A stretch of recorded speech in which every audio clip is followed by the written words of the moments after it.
Welcome to Commerce Academic Zone. In the video, 12th Standard Commerce model question paper பார்க்கலாம். English medium க்கு video upload பண்ணிருக்கேன். Video பார்க்காதவங்க பாருங்க. வீடியோட link description பாக்ஸ்ல இருக்கு. இன்னைக்கு ஃபர்ஸ்ட் டிப் என்னன்னா 2 மார்க் and 3 மார்க்னு 3 டைப்பா நீங்க வந்து ஆன்சர் எழுதுவீங்க. 2 மார்க்க பொறுத்த வரைக்கும் மினிமம் 2 பாயிண்ட்ஸ் மேக்ஸिमम 3 பாயிண்ட்ஸ். அதுக்கு மேல எழுத தேவையில்லை. 3 மார்க்குக்கு 3 பாயிண்ட்ஸ் மேக்ஸिमम 4 to 5 பாயிண்ட்ஸ் வரைக்கும் எழுதலாம். full mark கிடைக்கும். side headingsலாம் போட்டு நீட்டா எழுதுங்க. 4 பாயிண்ட்ஸ் கரெக்ட்டா எழுதினாலே போதும் full mark கிடைச்சிரும். 5 மார்க்குக்கு 5 to 8 பாயிண்ட் வரைக்கும் எழுதுங்க. 7 பாயிண்ட்ஸே போதும்னு சொல்வாங்க. 5 மார்க்னால கொஞ்சம் பிரீஃபா எக்ஸ்பிளைன் பண்ணி எழுதுங்க.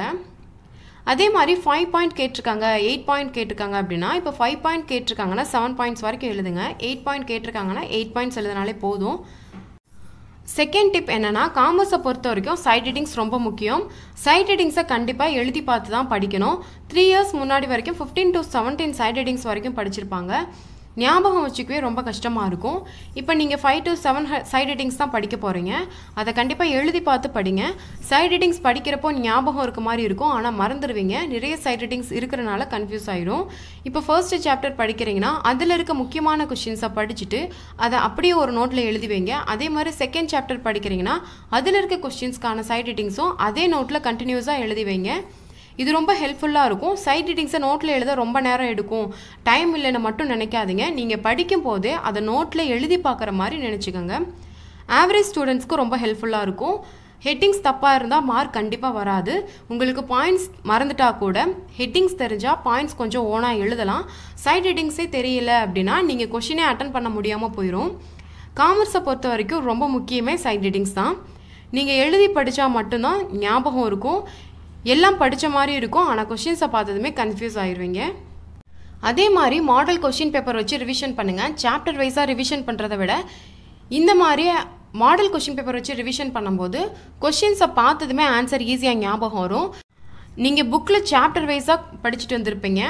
கொஸ்டினை தனியாகவோ இல்லை எல்லா சாப்டர்ஸ் கொஸ்டினோடையும் மிக்சிங்கில் பார்க்குறப்போ சில கொஷின்ஸ் மறந்துடும், சில கொஷின்ஸ்க்கு சைட் ஹெட்டிங்ஸ் கன்ஃபியூஸ் ஆயிரும். அதெல்லாம் டவுட்டே கிடையாது. இதே மாதிரி மாடல் கொஷின் பேப்பர் வச்சு ரிவிஷன் பண்ணுறப்போ கொஷின் பேப்பரை பார்த்து ஆன்சர் பண்ணி ப்ராக்டிஸ் பண்ணிடுவீங்க. எக்ஸாமில் கொஷினை பார்த்ததுமே ஆன்சர் ரொம்ப ஈஸியாக ஞாபகம் வந்துடும். இந்த டிப்ஸை ஃபுல் மார்க் வாங்கணும்னு நினைக்கிறவங்க கண்டிப்பாக ஃபாலோ பண்ணுங்கள். ஃபாலோ பண்ணிங்கன்னா கண்டிப்பாக ஃபுல் மார்க் வாங்கலாம். உங்களுக்கு எந்த டவுட்டுமே வராது, சைட் ஹெட்டிங்ஸ் எதுவுமே மறக்காது, ஈஸியாக எழுதலாம், டைமும் உங்களுக்கு சேவ் ஆகும். நெக்ஸ்ட் டிப் என்னென்னா சென்டம் வாங்கணும்னு நினைக்கிறவங்க டெய்லி 1 டைம் 1 மார்க்கை ஃபுல்லாக படிக்கணும். ரிவிஷன் பண்ணிகிட்டே இருங்க. 10% கிரியேட்டிவ் கொஷின்ஸ் இருக்கனால 1 மார்க்கை கான்சென்ட்ரேட் பண்ணி படிங்க. 2 மார்க் ப்ராப்ளம் இல்லை, 3 மார்க் நல்லா படிங்க. 5 மார்க்கில் புக்கில் இருக்க கொஷின்ஸை ஃபுல்லாக படிங்க. 1 மார்க் எவ்வளோ இம்பார்ட்டன்ஸ் கொடுத்து படிக்கிறீங்களோ அதே அளவுக்கு சைட் ஹெட்டிங்ஸும் நீங்கள் இம்பார்ட்டன்ஸ் கொடுத்து தான் படிக்கணும். சைட் ஹெட்டிங் கரெக்டாக இல்லைனாலுமே மார்க் குறையும். நிறைய சைட் ஹெட்டிங்ஸ் இருக்கனால கொஞ்சம் கன்ஃபியூஸ் ஆயிரும். 2 மார்க் அண்ட் 5 மார்க்குக்கு புக் பேக் கொஷின்ஸ் ஃபுல்லாக படித்தாலே போதும், எல்லா கொஷின்ஸும் அட்டன் பண்ணிடலாம். 3 மார்க் தான் கொஞ்சம் கஷ்டம். நெக்ஸ்ட் வீக்குள்ளே 3 மார்க்குக்கு மட்டும் தனியாக இம்பார்ட்டன்ட் கொஷின்ஸை ப்ரீவியஸ் இயர் கொஷின்ஸ்லேருந்து எடுத்து செலக்ட் பண்ணி உங்களுக்கு வீடியோ அப்லோட் பண்ணுறேன். 3 மார்க்கில் மட்டும் மேக்ஸிமம் 2 or 3 கொஷின்ஸ் ஆகுது கிரியேட்டிவ் கொஷின்ஸ் கண்டிப்பாக வரதுக்கு சான்ஸ் இருக்குது. 1 or 2 கொஸ்டின்ஸ் உங்களை கன்ஃபியூஸ் பண்ணுறதுக்காகவே 2 மார்க்கில் இருந்து கேட்டிருப்பாங்க. 3 மார்க் கொஷின்ஸை கொஞ்சம் நல்லா ரீட் பண்ணுங்கள்.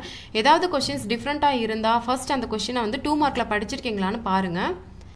நெக்ஸ்ட் வந்து கிரியேட்டிவ் கொஷின்ஸ் படிக்கணும், அப்போ தான் ஃபுல் மார்க் வாங்க முடியும்னு இல்லை. புக்கில் இருக்க கொஷின்ஸாக ஃபுல்லாக படித்தாலே போதும், ஃபுல் மார்க் வாங்கிடலாம்.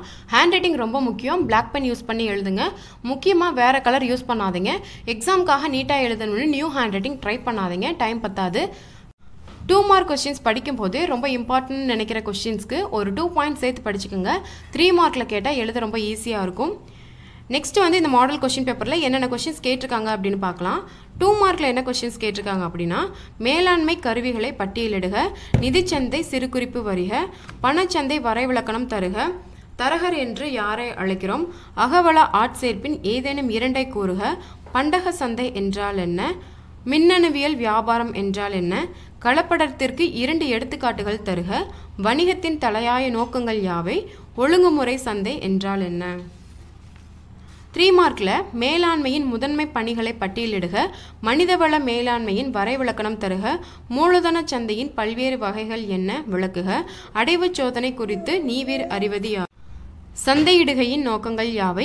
மின் சந்தையிடுதலின் நோக்கங்கள் யாவை? செயற்கை பற்றாக்குறை என்றால் என்ன? மன அழுத்த நேர்காணல் என்றால் என்ன? ஆட்சேர்ப்பு வரையறு. காளை மற்றும் கரடி விளக்குக. 5 மார்க்கில் என்ன கொஸ்டின்ஸ் கேட்டிருக்காங்க அப்படின்னு பார்க்கலாம். நவீன மேலாண்மை கோட்பாடுகளை விவரி. மூலதன சந்தையின் சிறப்பியல்புகளை விவரி. பணச்சந்தை மற்றும் மூலதன சந்தை இரண்டிற்கும் இடையேயான வேறுபாடுகளை விவரி. பல்வேறு வகையான சோதனைகள் பற்றி சுருக்கமாக விளக்குக. மின்னணு சந்தையிடுதலின் நன்மைகள் தீமைகள் விளக்குக. நுகர்வோர் எவ்வாறு சுரண்டப்படுகிறார்கள்? சந்தை எவ்வாறு வகைப்படுத்தப்படுகிறது விவரி. ஆட்சேர்ப்பு முறையில் உள்ள புற வளங்களை விளக்குக. நுகர்வோரின் கடமைகளை விளக்குக. ஏதேனும் 5 பங்கு சந்தை பணிகளை விவரி. நுகர்வோரின் உரிமைகள் யாவை? மனிதவள மேலாண்மையின் முக்கியத்துவத்தை விளக்குக. ஏதேனும் 5 நுகர்வோர் பாதுகாப்பு சட்டங்களை எழுதுக. மேலாண்மையின் பல்வேறு முக்கிய பணிகளை விளக்குக. நெக்ஸ்ட் வீடியோவில் நெக்ஸ்ட் மாடல் கொஸ்டின் பேப்பர் பார்க்கலாம். தேங்க்யூ.